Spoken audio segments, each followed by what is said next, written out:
అసలు ఏమైంది, ఏంది కథ, అసలు ఎందుకు వీడియోస్ వస్తలేవు అని అంటే సాడెసత్ అంతా మాకే ఉన్నట్టు అయింది. ఎందుకు అంటున్నా అంటే ఇప్పుడు చూసిర్రు కదా, అది మేము మంచిగా టూర్కి పోయినాం, మంచిగా కంటెంట్ తీసినాం, అన్నీ చేసినాం. మనోడికేమో సడన్ ఇట్లా అయిపోయింది. అసలు ఏంది ఏం కథ అనేది చూడండి మీరే. మనోడు బైక్ మీద నుంచి అయితే పడ్డాడు, యాక్సిడెంట్ అయింది.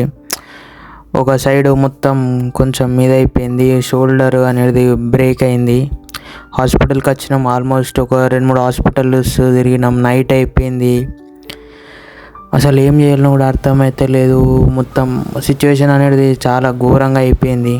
బైక్ మీద వెళ్తున్నా నార్మల్గా స్కిడ్ అయితే పడ్డాడు, బండి స్కిడ్ అయింది అయితే పడ్డాడు.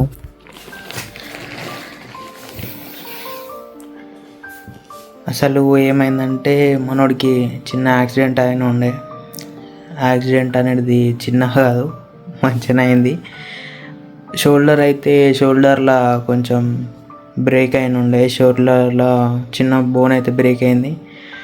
మేము మంచిగా టూర్ పోయి మంచి కంటెంట్ అయితే తీసినాం, కానీ ఏం చేస్తాం, అంతా మంచిగా పోస్ట్ చేయాలి ఇది అనేసరికి ఇట్లా అయిపోయింది.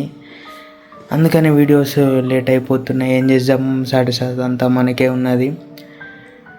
సో కొంచెం వీడియోస్ అయితే లేట్ కావచ్చు, కాకపోతే నేను ఏమనుకుంటున్నా అంటే మీ సపోర్ట్ బట్టి వీడియోస్ అనేటివి వస్తాయి. మీరు ఒకవేళ మంచిగా ఈ వీడియోకి మంచిగా కామెంట్స్, లైక్స్ కానీ సబ్స్క్రైబ్ అయితే ఎట్లయినా మీరు వేయాలనుకో, అది నాకు తెలిసాయి. ఎందుకంటే సబ్స్క్రైబ్ మీరు చూస్తారు కానీ సబ్స్క్రైబ్ ఎట్లయినా వేయరు. సో కామెంట్ అని వేయండి, ఒక మంచి ఏదైనా స్పోర్టివ్ ఫిరిట్గా ఒక మంచిగా ఇన్స్పిరేషన్ ఏదైనా కామెంట్ చేస్తే దానికి మంచిగా రియాక్ట్ అయ్యి మేమన్నా మంచిగా వీడియోస్ అనేది తీస్తాము. సో ఎవరైనా సబ్స్క్రైబ్ చేసి ఉంటే మాత్రం థ్యాంక్ యూ సో మచ్.